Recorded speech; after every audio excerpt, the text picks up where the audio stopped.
What do you know about inflation that the market doesn't seem to understand right now? You don't think we need to be as hawkish as we are?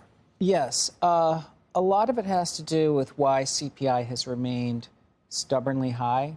Powell talked about it, that there's this residual lag associated with housing. So even though home prices are stabilizing and rents are actually getting back to sort of traditional rates of growth, it's still reported in CPI at close to 6%. And then the second piece is auto insurance, is what Powell calls non-housing services. Auto insurance is rising at 21%. Now, a lot of that's because auto insurance rates are actually jumping, but that's not going to keep going 20% forever.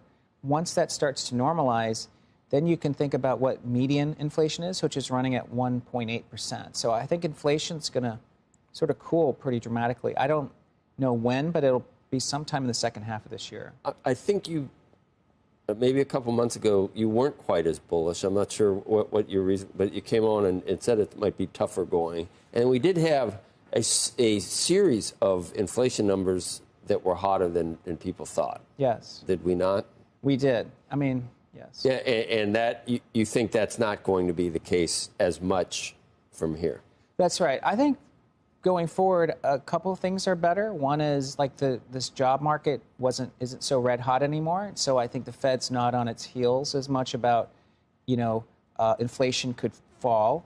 And then I think that the things I mentioned, housing and auto insurance, are going to start to cool. So inflation prints start to look better.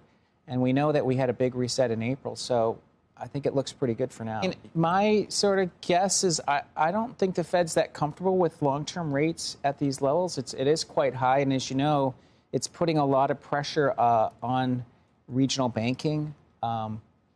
It's really hurting their balance sheet. The cost of money is quite high, especially relative to the rest of the world. And you think we are restrictive? Yeah, I think it's quite restrictive, yeah.